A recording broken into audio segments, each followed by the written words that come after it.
Blackhawks Breakaway Podcast for CHSN. We are brought to you by Toyota. Toyota has more all-wheel drive and four-wheel drive vehicles than any other brand. Find yours and shine on. Toyota, let's go places. With Charlie Roumeliotis, I am Pat Boyle. How you doing today, Charlie? What's going on, Pat? How are we doing? We're doing okay. Kind of again, an interesting schedule for the Blackhawks. Basically, they've got 3 more games before the Four Nations break and kind of a long layoff between Saturday's game in Sunrise, Florida, Wednesday night's late game at the United Center against the Edmonton Oilers. We'll get to that matchup, round 4 of Connor Bedard versus Connor McDavid in just a bit. But let's go back to Sunrise on Saturday for that noon face-off. And we had Landon Slaggert making Blackhawks history, as you well noted, WGN radio broadcast, and rightfully so. It's a franchise that's been around 100 years, and something is done for the first time that's worthy of a major mention. And this one being the first goal ever scored in a game at 7 seconds is pretty damn cool. But it was Exhibit A, Charlie, of the chasm between a championship caliber team in the Florida Panthers, who look like they are just beginning to crank that engine up for defense of the cup, and the difference between a team that's in a rebuild that is approaching the trade deadline. No question. And it's funny because Slaggert scoring that goal so early into the game almost felt like it kind of got Florida's attention immediately, because that would have been a game where, the 2013 or 2014 Blackhawks would have been like, oh, the worst team in the NHL is coming to town. It's February. The 2-week break is on the horizon. Maybe we can win with our C game today, or our B game. And when Chicago scores that early, it almost just immediately gets your attention for Florida, because they had gone into that game. I think they were like a 500 team since Christmas. And so I do think like the Florida wasn't really playing their best hockey. Like they were kind of in coast mode and in the dog days of the season as the defending Stanley Cup champs. And so when you see the first period, shot attempts were 47-9, scoring chances 28-5. I mean, poor Peter Mrazek was just under fire all day. And so, yeah, that was the disparity between Chicago and Florida. Although I will say the next game Florida played in, can't remember who they played, that was the Rangers. Maybe? Yeah. Rangers. I looked up at the shots, and the shots were like 25-10. So they did that all week to teams. And I think Chicago was just kind of the catapult. But it's the Hawks have a long way to go to get back to Florida Panthers territory. All right, before we dive more into Slaggert, let's talk about those shot discrepancies. We've seen a huge difference between shot attempts and shots on goal and scoring chances and high danger chances the last 2 weeks. Now, they've played playoff caliber teams a lot over the last couple of weeks. Is that the reason for this? Is there something else at work here? Because I don't remember at the beginning of the season, or even when Anders took over, 25 shot difference, almost a 2-to-1 difference when it comes to shot attempts or shots on goal. Yeah. It doesn't feel like, maybe this is playing a part of it, but it doesn't feel like the Hawks have been getting many power play opportunities lately. And I feel like that's an area where you can just finish the game with like 6 or 7 shots if you get 3 or 4 opportunities. I actually thought the Hawks, I know the numbers don't look great, but the Carolina game, like they held Carolina, I think, to like 54 shot attempts. And it was like the 7th fewest in a game for Carolina this season. And they're a wagon at home. And so if you look at the scoring chances in that game, I think they were like 26-9.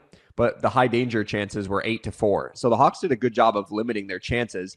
The problem is when you play a team like Carolina or Florida, they're skating circles around you and you just do not have the puck. And so it feels like it's kind of a combination of those things. But yeah, the first month and a half or so of the season, the Hawks were getting like 25 plus shots a night.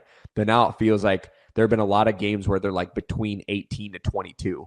Yeah, I've seen far too many this year under 10 shots on goal per period, more the 6 range, 8 range, 4 range, 5 range. You're not going to win many hockey games when when through 40 minutes you have 9 shots on goal.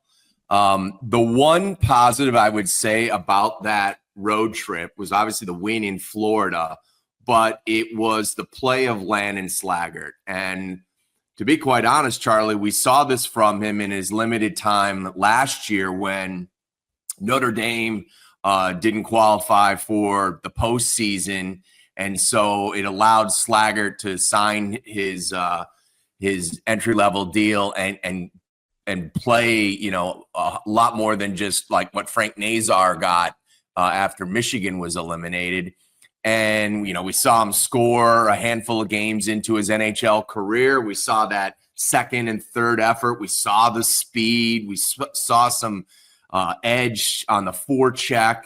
And, dude, he's run it back. And if this is a sign of things to come from Landon Slaggert, I love this guy being a part of this team. And he is going to be – he's going to be a guy that's going to be a staple on your bottom 6, but he's going to be a guy that you're even seeing Anders do when you're lacking offensive prowess and scoring and people aren't getting in on the forecheck and you're not playing the way, this team would like to see its forwards play on a regular basis. You're going to see him move up to even a top line role. And that's where he is now with Bedard and Donato. But this is this is what this kind of season is about: development, whether it's at the AHL level, whether it's at the National Hockey League level. And I think you're seeing in Slaggert a piece that he's going to be in this mix. For sure. And I don't know if this is irresponsible of me to say just 3 games into his NHL tenure, but I would be shocked if he saw Rockford again this year. Like, I think he's here to stay. It feels like he got that however many games it was last season. And I did an interview with him for my Blackhawks live show on Monday. And I was saying how massive was getting that last year, the NHL experience, for that when you did get called up this year, you already knew your surroundings, you knew the people, your way around the rink, around on the plane, like whatever. It's nothing new. And he was like 100%. That was a massive deal for him. But the thing for me that impressed me the most, he made that immediate impact against Tampa Bay, but it was the Florida game. I know he scores 7 seconds into the game, but then later on, I can't remember, I think it was the second period, where he gets into the face of 𝗦cie 𝗬𝗪. I think he was trying to defend Ryan Donato or someone in front of the net. And he was not backing down. So this is not a guy that feels timid. He knows his identity, or what his identity is as a player. Bottom 6 guy, speed, great penalty killer, but also has some jam to his game. I mean, that I've been really impressed with his road trip, to the point where I would be shocked if he went back to the minors this year. I'm with you wholeheartedly. And I know we say this a lot about NHL guys. The bite to their game sometimes does not equal what we see in a personal reaction with them. Slaggert certainly follows that bill. Nicest kid in the world. Just so many things that you really enjoy when you're talking to him. And then you're like, wow, he's got a little mean streak in him too, but like you don't ever see that when you're face to face with him. The one thing I've also noticed with these call-ups, and I wonder if you have too, when you observe the room, and I know we talk about the room a lot, and at the end of the day, winning is the best form of making sure morale and things are good in the room. But with Frank Nazar being called up, with Del Mastro, with Nolan Allen, even like Lukas Reichel being here all season long, seeing Slaggert get called up, I've noticed the voice level of the young guys going up 3 or 4 notches in that room, starting to, they're talking about, playing video games at the hotel. And I'm starting to see the footprint of the prospects starting to infiltrate the room and having that voice. So many times they come in and they're just like a deer in headlights, just like, okay, where do I, where do my skates go? Where do I get that done? Okay, stick rack over there, just trying to get their bearings straight. Now we're starting to see, because of where we're at, again, early on in the process, but we're beginning to see these guys take some significant steps, and it feels a little more like it's their team, not like they're showing up to somebody else's team. Yeah, no, I know exactly what you're trying to say. And I even noticed it today after practice where there's that gap where practice ends, then some players stay on the ice to do some post-practice drills and have some fun on the ice. But, you go inside the locker room and you're like, all the veterans are off the ice. And then there's that 5-minute waiting period where no one's really at their stall and you're just looking around. You're like, oh, Bedard's still out there. 𝗍ici's still out there. 𝗏ci is still out there.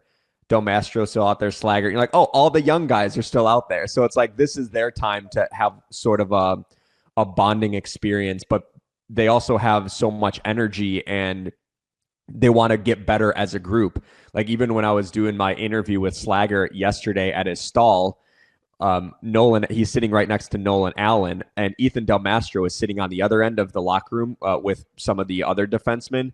And 𝗏maestro gets done taking off his equipment, and then he comes over to Nolan Allen, and he's just sitting down in Allen's stall, or right next to Allen's stall, and they're just talking to. So I do see that bond growing, and it was so different at the beginning of the year because there was no Slaggert, there was no 𝗍ici's, there was no 𝗏ci. There a lot of the young guys weren't here yet. There was no 𝗏maestro.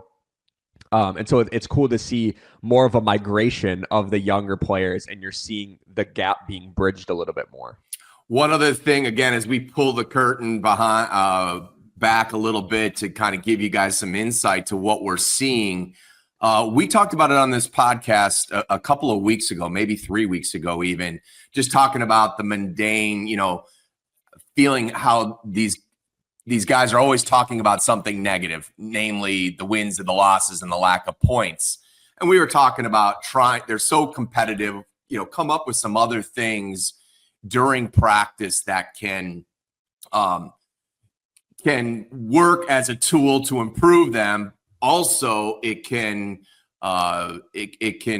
settle the craving for their competitive juices and also create that camaraderie feel. And lo and behold, for the practices in Chicago at Fifth Third Arena over the last 2 weeks, we have really seen a concerted effort in different games. Yesterday, Nick Foligno came up with the drill where the goal was turned the opposite way it normally is, and the guys had to shoot from center ice up against the wall and they basically had half the net to throw it into from a tough angle. And it was, like Patty Maroon was down to like one of the last guys, and you could see it was creating this jovial, somewhat competitive atmosphere. And there were laughs and chirps and things of that nature. Have you noticed kind of this gamesmanship type take place here over the last couple of weeks? I have, and it's great to see because when you get the competitive juices flowing, it breaks up, like you said, the monotony of the just regular practices. But I've also seen it, the conversation or the back and forth carry into the locker room after, like you'll see guys shouting across the room like, oh, no, that wasn't a goal. That was it, Yeah. And it's funny. I don't know if I've ever shared this story, but a few years ago when the Blackhawks would play 2-puck after every practice, it would be a staple where they kept score. Like 𝗏cie was leading and Patrick Kane would be like second or whatever. I remember I would always record some of the 2-puck games. And it was getting down to the wire in one specific game. and I took a video of it, and there was some controversy over whether like the puck went in or whatever. And I had video of it, and I remember going inside the locker room, and Patrick Kane and who I think it was Dylan Strome, like there were two guys that were waiting for me as I walked in, and they're like, "We got to see the video," because like they were just assumed that I knew that I was taking it. And so like that stuff is important to have it during the season as well, where you can it brings the competition out in some of those players, but also it unites them as well. And so it's a mood lifter, right? Instead of talking about what you were working on in that practice and how that relates to the next opponent and why you had that bad period in Florida, or whatever the case may be, you're talking about like, let me see the video. What are the rules? Oh, I hit the crossbar. That does mean I'm able to take someone from the other side and bring them back into the game. Like it lightens the mood. That's all I can say in an 82 game schedule where, you know, the playoff fate had been sealed pretty early. This adds a mood lifter to the equation. Yeah, for sure. And yeah, like you said, like the shootout thing today, it also helps the guys hone their craft for when they are in shootout opportunities. It's like, oh yeah, this move has been working for me in practice. Might as well try it. And so was Arvid in that? How did he do? Yeah, so they were. Oh, that's a great question.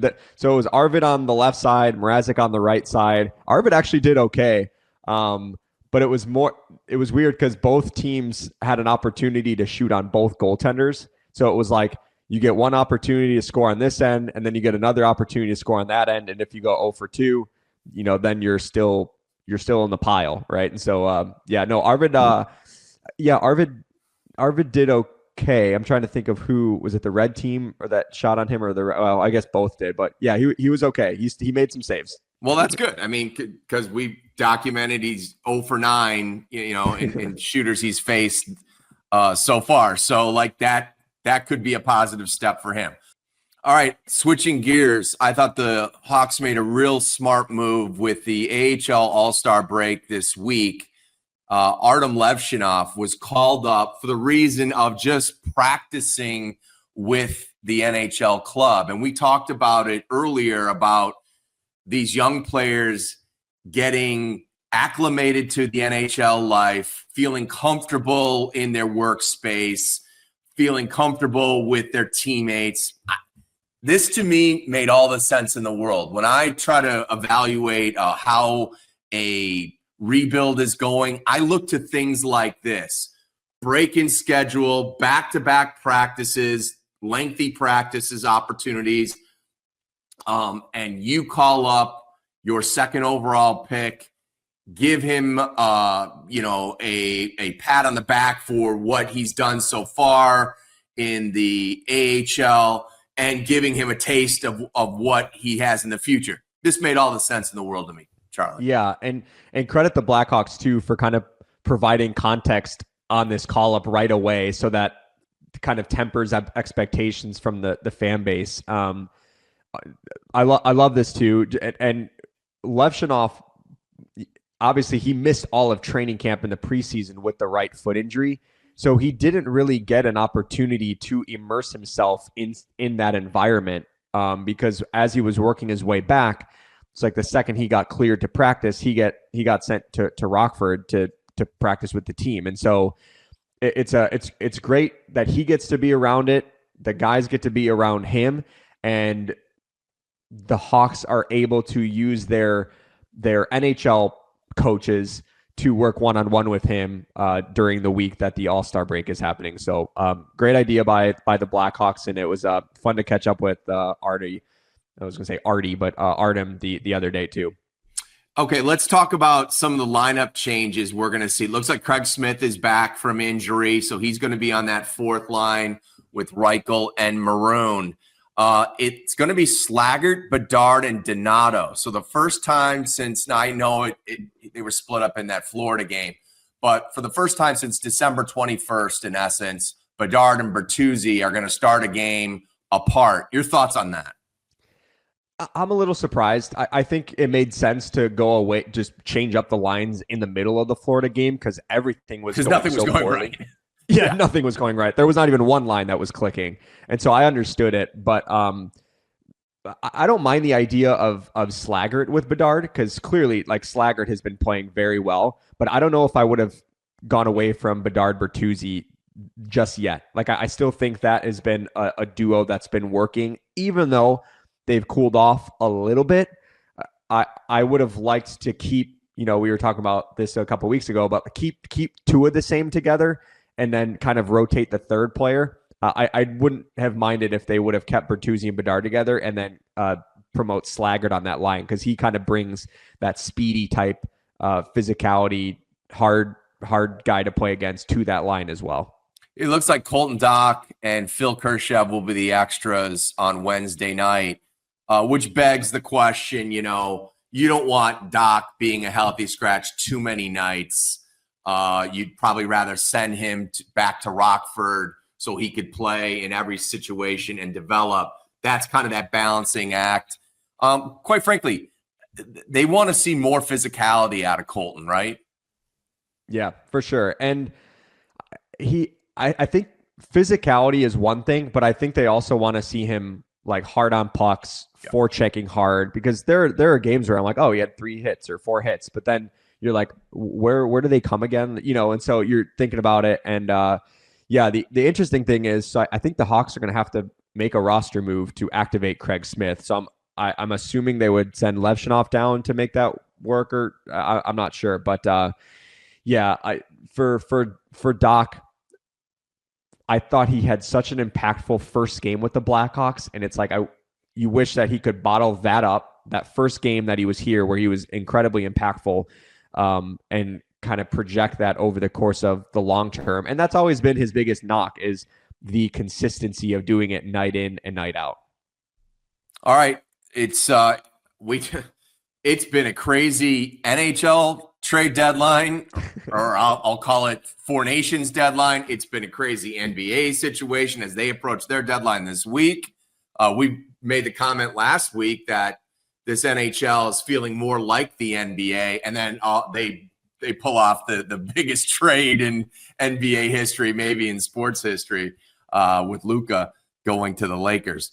But I digress. So Frank Seravalli, who we have on CHSN on the Countdown live show and on postgame, does a great job for the Daily Face-Off. He puts out his top targets, trade targets, and Seth Jones he has now at number 8. And we alluded to this a little bit in our last podcast with the huge jump in the salary cap next year, the following year, and the third year. All of a sudden, these big ticket players like Seth at $9.5 million over the next 5 years after this season, they don't take as large of the percentage of the salary cap up as they do currently. So that 9.5 doesn't hurt you or feel as harsh in the coming years when the salary cap goes up. Is he a good defenseman? He's a good he's an overpaid defenseman. If his salary was $7 million, how would everybody feel? And if he was used in a role, like he's playing in every role possible with the Blackhawks, if he goes to a contender, he's not playing on the top power play. He's probably not even playing maybe on the second power play unit. He's in a much more defined role, less minutes, on a better team, and I think you're going to even see the production go up even more.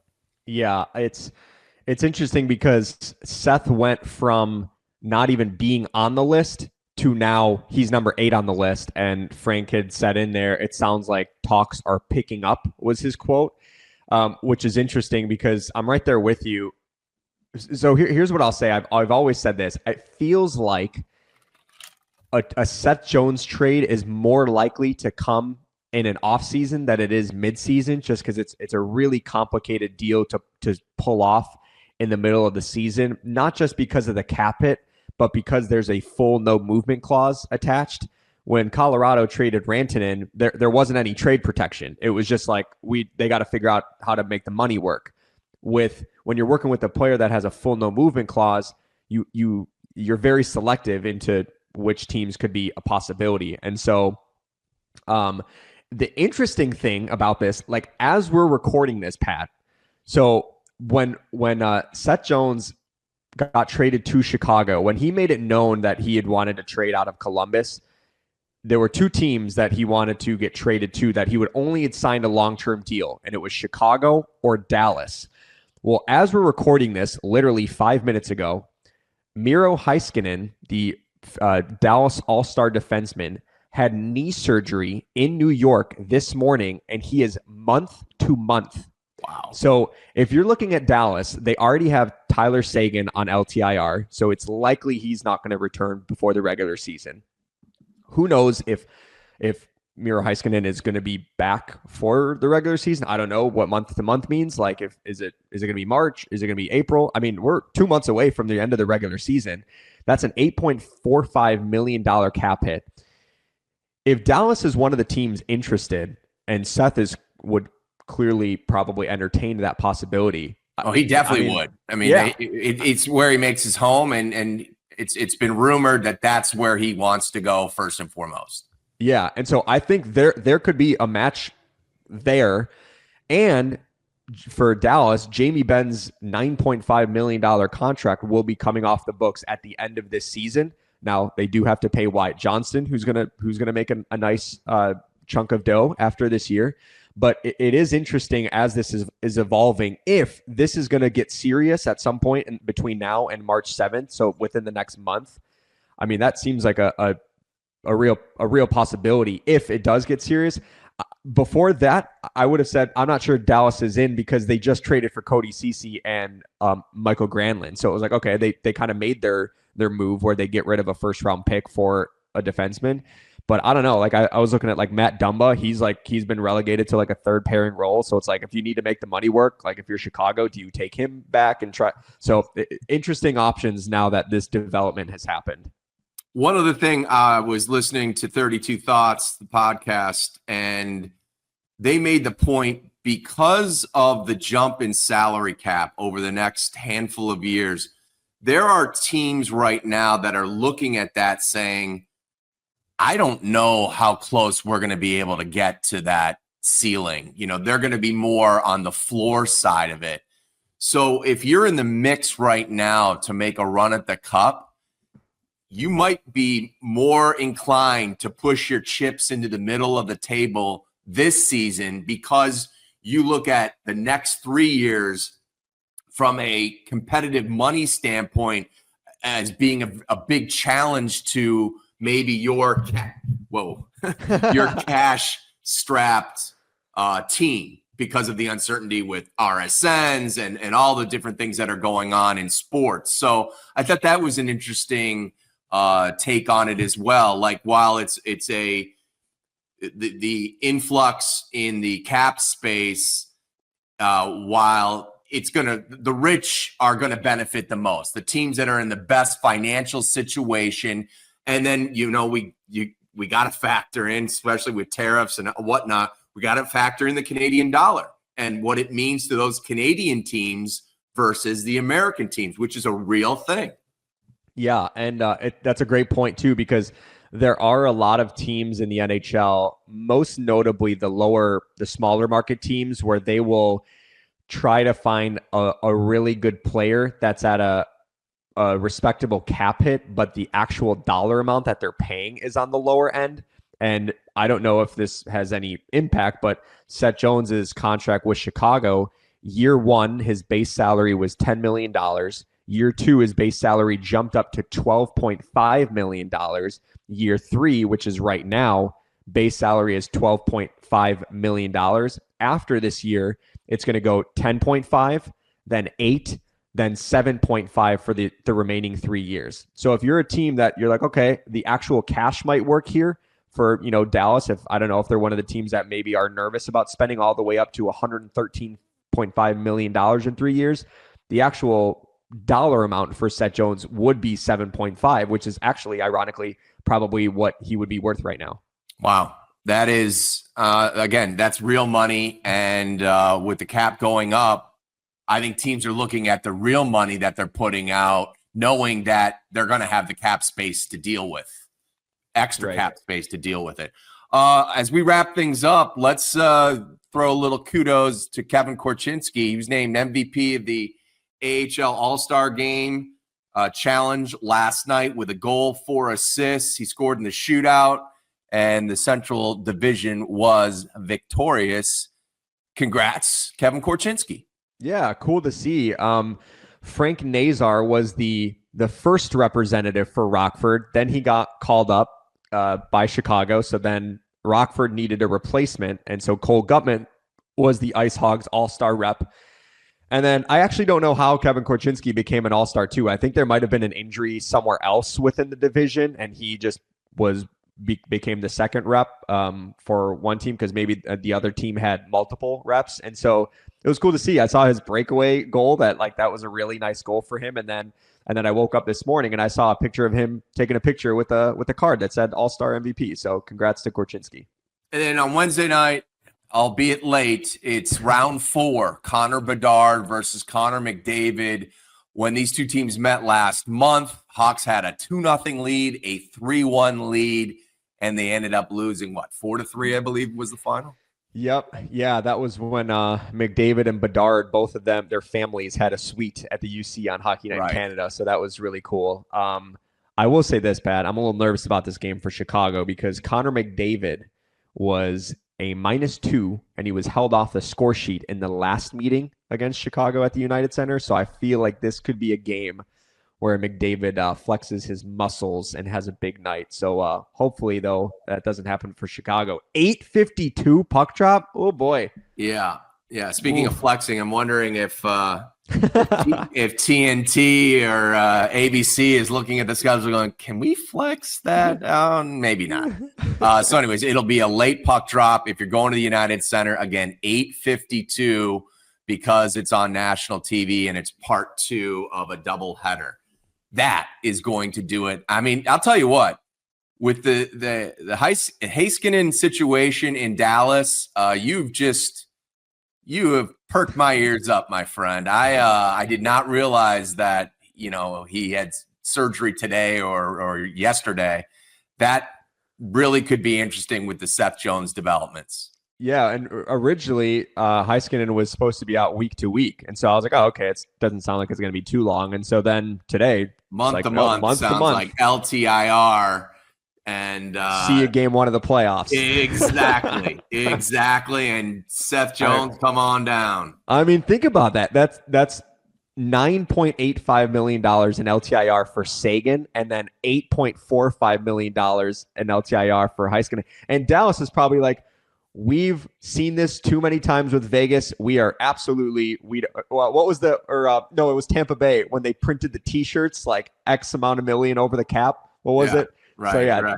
Dallas is gonna they're gonna take their opportunities too if they can get it. LTIR is not for the Vegas Golden Knights only. We're gonna find out. All right, that's gonna do it for the Blackhawks Breakaway Podcast. For Charlie, I'm Pat. Thanks for watching and listening. We'll catch you next time.